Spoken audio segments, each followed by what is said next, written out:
com a gente já na linha, nos escutando. Não sei onde, em que cidade do mundo ele está. Tá aqui, não tá não? Tá aqui, tá em Porto Alegre? Ah, é? Ricardo Amorim, bom dia. Bom dia, estou na cidade de vocês. Cidade nossa. Obrigado pelo carinho. Cuidado, é que tá meio perigoso por aqui. Cuidado na rua, viu? A gente decretou calamidade hoje no estado, acho que a presença do Ricardo Amorim deu esse espírito pra gente de que o Rio Grande do Sul está numa calamidade financeira, algo precisa ser feito. Você estava aqui ontem, Amorim, não sei porque o governador anunciou o pacote de corte de gastos nessa segunda-feira e com medidas bem pesadas. Eu estava aqui sim, vi o anúncio, sem dúvida nenhuma as medidas são duras, mas necessárias.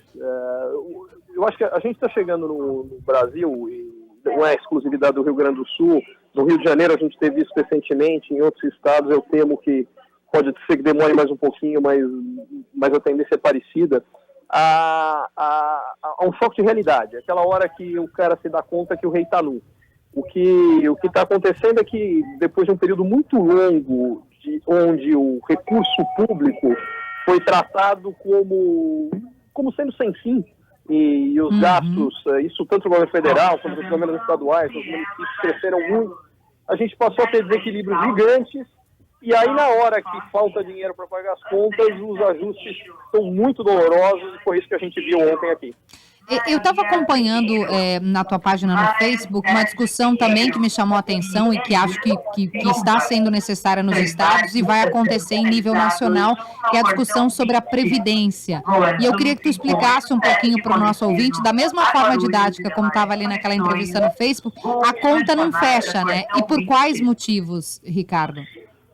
Fundamentalmente porque o Brasil tem um regime de previdência que é um regime de repartição. Isso significa o seguinte: a gente normalmente acha que a gente está colocando o dinheiro da Previdência e é o nosso dinheiro que vai pagar a nossa Previdência. Na prática não está funcionando assim. Quem está trabalhando hoje paga a Previdência da geração dos nossos pais e na expectativa que os nossos filhos vão trabalhar para pagar a nossa Previdência. Só que o que aconteceu ao longo das últimas gerações é que houve duas tendências muito bacanas, mas que, do ponto de vista de previdência, têm impactos negativos significativos. O primeiro delas é o aumento da expectativa de vida. Eu já vou falar daqui a pouquinho o impacto que isso traz.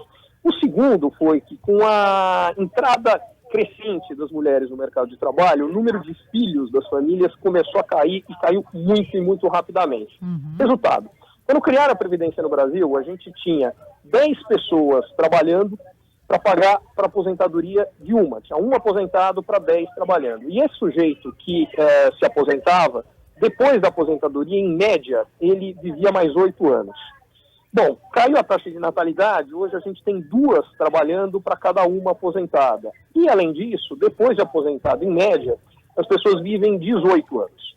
O resultado é que não tem jeito, não tem dinheiro. E isso eu estou falando do regime do INSS, tá? Que é o que tem o menor dos desequilíbrios. O desequilíbrio, no caso de todos os regimes de previdência do setor público, seja no governo federal, seja dos militares, do judiciário, ou no caso dos governos estaduais e municipais, é muito pior, porque os regimes de previdência nesses casos são muito mais generosos.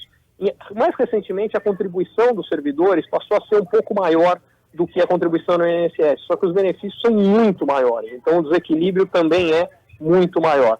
Moral da história: a gente precisa de uma reforma de previdência que vai ter que fazer uma escolha. A gente tem 3 opções. As opções são trabalhar mais tempo, que é o que a reforma propõe, que eu acho que é a melhor opção, já que a gente está vivendo mais e com melhor qualidade de vida. A segunda opção é aumentar as contribuições agora. Em outras palavras, se a gente fizer isso, vai sobrar menos dinheiro no bolso todo mês.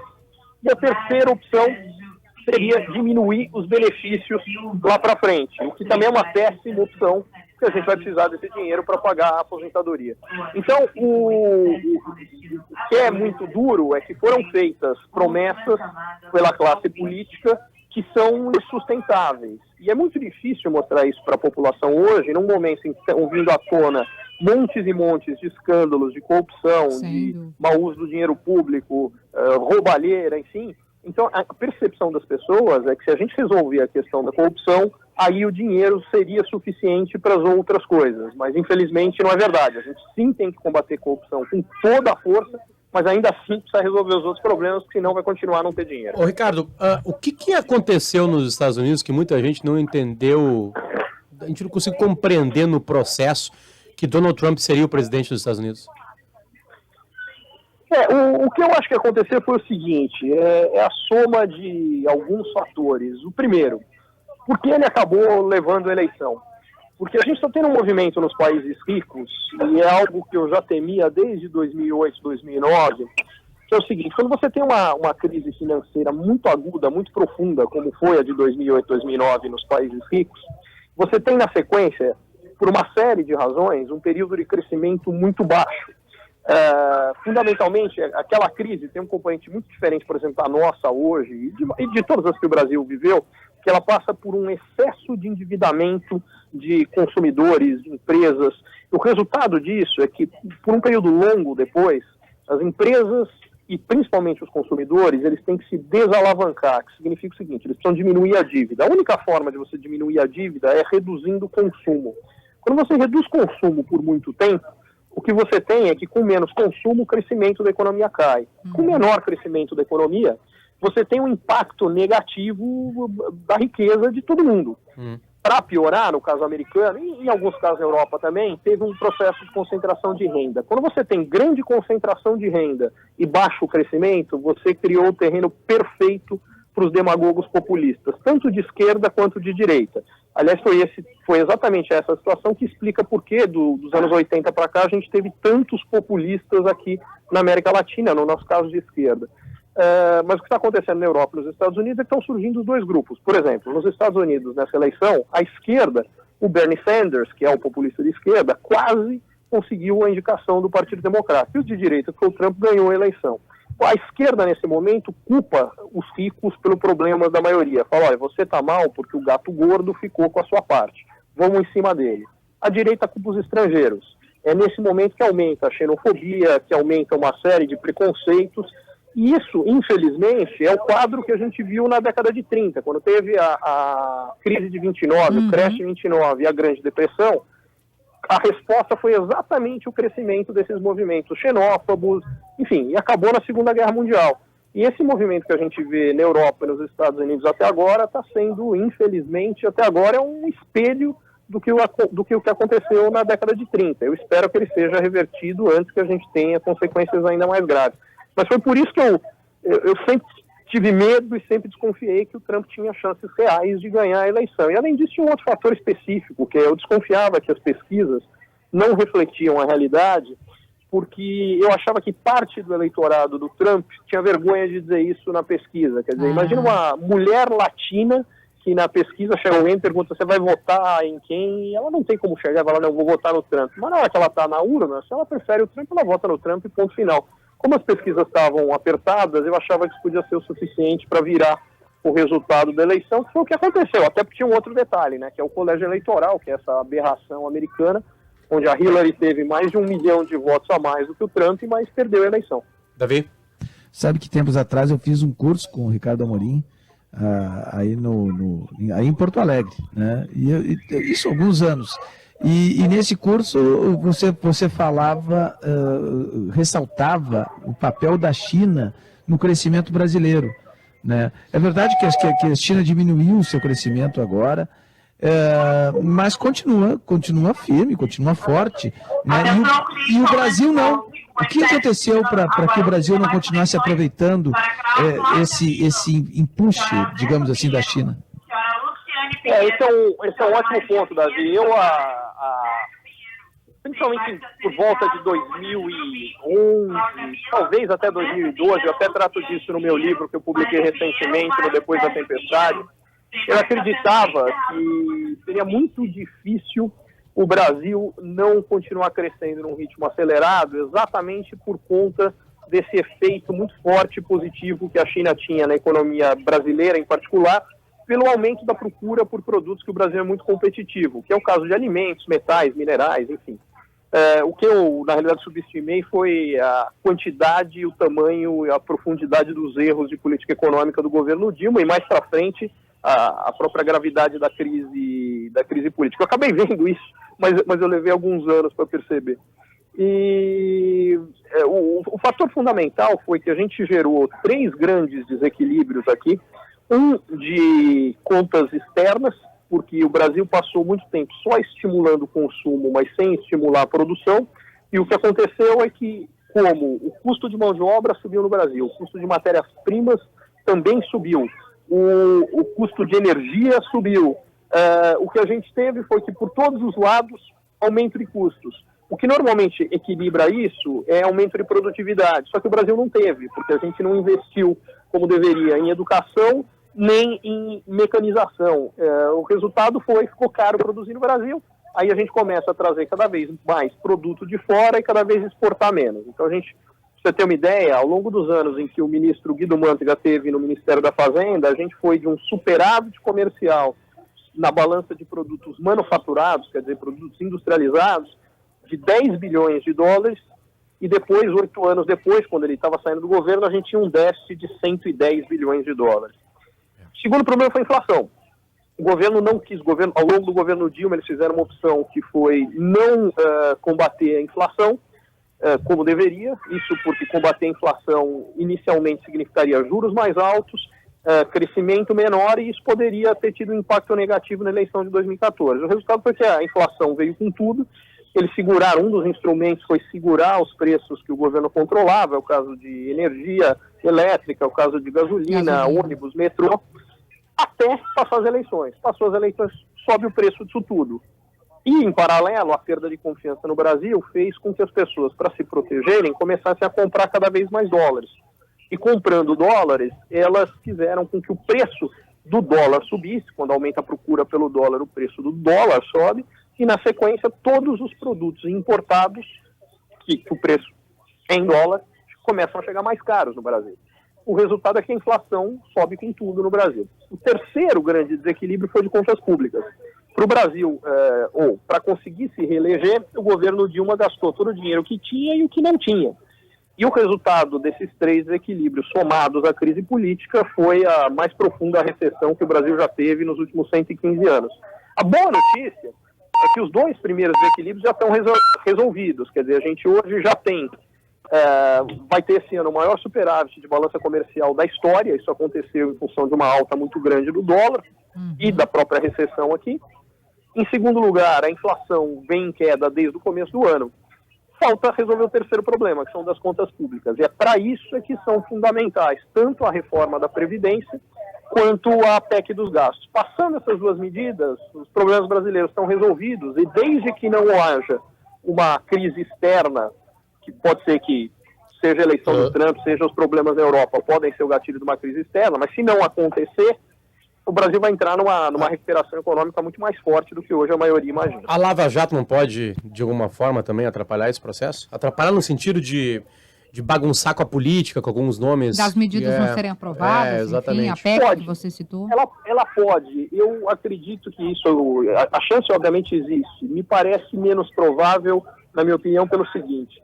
O governo Temer foi montado sob medida para 2 coisas. A primeira era aprovar o impeachment. A segunda, as medidas da área econômica. Por que eu digo isso? Antes da formação do ministério, falava-se que o Temer faria um ministério de notáveis. E o que a gente teve na prática é o que, maldosamente, eu chamo no Ministério da Branca de Neve os 23 anões. Quer dizer, só tem notáveis no Ministério da Fazenda e, de resto, nós temos deputados e senadores. O que acontece é que metade hoje, um pouco mais da metade, dos deputados e senadores que nós temos, hoje passam por alguma investigação. O que significa que para fazer para fazer um ministério de deputados e senadores, ele não teria como fazer isso sem trazer muita gente com ficha suja. E está cheio de ficha suja, e esse é o grande tendão de Aquiles do governo Temer, sem dúvida nenhuma. Por outro lado, é isso que garantiu que todas as votações importantes que foram colocadas pelo governo no Congresso até agora passaram com folga. Então, para mim, o resumo da ópera é o seguinte: para que haja algo que realmente leve a uma paralisia do Congresso, das 2 uma. Ou tem que, de uma hora para outra, ter um processo onde, sei lá, uma delação premiada específica, digamos do Marcelo Odebrecht ou qualquer outra, faz com que metade do Congresso esteja sendo preso, mais do que investigado, sendo preso, ou tem algo diretamente envolvendo e implicando o presidente Temer, fora, e eu acho que uma coisa assim pode acontecer, quer dizer, eu não estou negando a possibilidade. Sim. A questão é, isso teria que acontecer antes do início do ano que vem, que é o cronograma que a gente tem de necessidade de aprovação Do da PEC dos contrário, gastos e da reforma da Previdência. Temer tem o Congresso na mão e aprova a PEC, especialmente até o fim do ano. E não é só do contrário, pode ser que aconteça as duas coisas. Ele consegue fazer a aprovação antes dessas coisas virem à tona. Ah, entendi. Sim, porque a delação do Odebrecht pode vir, o conteúdo pode acabar sendo conhecido só no ano que vem. Pois é, Exatamente. mas como fazer para que o Brasil tenha uma economia múltipla, variada, com muito vigor, né? Como fazer para que essa economia tenha, digamos assim, uma estabilidade de um país como os Estados Unidos mesmo, não tão forte, mas que tenha uma estrutura capaz de se manter mais ou menos inabalada com as crises? Seria investimento na educação? Esse é o primeiro ponto, infelizmente não é o único. Esse é o mais importante do ponto de vista de longo prazo e é uma das razões fundamentais que eu falava da necessidade da reforma da Previdência. Para dar uma ideia, em 1960, a Coreia tinha uma renda per capita, Coreia do Sul, uma renda per capita que era metade da brasileira. Hoje a renda per capita da Coreia é 4 vezes a brasileira. Como é que eles conseguiram isso? Fundamentalmente investindo muito em educação básica de qualidade para todos, inicialmente. A partir daí, uma geração na frente, eles chegaram com crianças, adolescentes, então, entrando na faculdade bem preparados, e passaram a ter boas faculdades. Na sequência, eles passaram a ter bons centros de pesquisa. Um passo depois, eles passaram a ter empresas líderes em setores de tecnologia. E você tem vários, você vê no caso de carros, você vê no caso de eletroeletrônicos, várias empresas coreanas que são líderes globais. Por que eles puderam fazer isso? Eles fizeram uma opção. De cada R$ 1.300 que o governo coreano gasta, ou com população até 15 anos, ou com população acima de 65 anos, R$ 700 vão para as crianças até 15 anos, que o maior gasto disparado é educação, e 600 vão para os acima de 65 anos, o maior gasto disparado é previdência. No Brasil, esse mesmo gasto, de cada R$ 1.300 de gastos públicos, que vão ou para crianças até... Caiu. Alô? Opa, ou para crianças até... Crianças até 15. Isso. Ou para idosos acima de 65, nós temos R$ 100 para as crianças e 1.200 para os idosos, porque a Previdência toma praticamente todos os recursos do Brasil. De novo, o problema da Previdência, exatamente. O gasto vai todo para a população acima de 60 anos e não se investe em educação, que é o que você está dizendo. E o mais grave é o seguinte, quer dizer, os coreanos gastam 7 vezes mais proporcionalmente com educação do que nós, e acabam com aposentadorias mais altas do que a nossa, porque apesar que o recurso que vai para aposentadoria em relação ao que vai para a criança menor, como a renda per capita deles hoje é 4 vezes a brasileira, mesmo gastando proporcionalmente a metade em relação ao que nós gastamos, a previdência deles é o dobro que a nossa. Então, o meu ponto é, nós fizemos escolhas erradas. Essa é a mais grave de todas, mas há várias outras. Ricardo, consegue imaginar um cenário brasileiro 2018? Consigo, com dúvidas gigantes. Quer dizer, eu acho que, a parte que eu consigo, eu acho que nós vamos ter alguém que está fora das opções tradicionais como o próximo presidente. Roberto Justus. Global, pode ser, quem sabe. Sendo franco, o que eu acho é o seguinte, a gente tem uma tremenda oportunidade e um tremendo risco, porque como eu dizia no começo da entrevista, aquilo que eu falava sobre os países ricos vale para o Brasil. Esse cenário onde uma grande parcela da população está insatisfeita com os políticos tradicionais abre espaço para novidades, que pode ser para o bem ou pode ser para o mal. Fundamentalmente, como é que a gente julga isso? É o seguinte, se o que o político estiver falando, olha, tudo vai melhorar para você, não tem sacrifícios, não tem esforço e tudo vai ficar ótimo, você sabe que você está sendo enganado. É igual o sujeito que fala, olha, para você emagrecer, pensa 3 vezes e dá 3 pulinhos, vou emagrecer, vou emagrecer, vou emagrecer. Você está sendo enganado. Agora, se o cara te falar, você vai ter que fechar a boca, você vai ter que fazer mais exercício, vai ter que ter mais disciplina e tudo, e vai emagrecer, aí você pode acreditar que você tem alguma chance. Em outras palavras, o que eu quero dizer com isso é o seguinte, se alguém me dissesse, por exemplo, nas eleições municipais, que em São Paulo, João Dória ganharia as eleições no primeiro turno, eu provavelmente daria risada. Porque, sendo franco, quer dizer, não fica mais coxinha que o João Dória. Imaginando o Dória na favela, fala nunca ele vai conseguir atrair esse voto. E atraiu. Por quê? Porque a população quer alguém que passe o seguinte recado: eu vou cuidar direito do seu dinheiro e vou melhorar as coisas para você. Isso não quer dizer que eu estou fazendo promessas milagrosas, soluções simples, falsas, não. Mas dá para melhorar. Agora, também pintam situações como a eleição que a gente teve no Rio de Janeiro, onde a gente tem um segundo turno com 2 caras com propostas bastante realistas, para ser franco.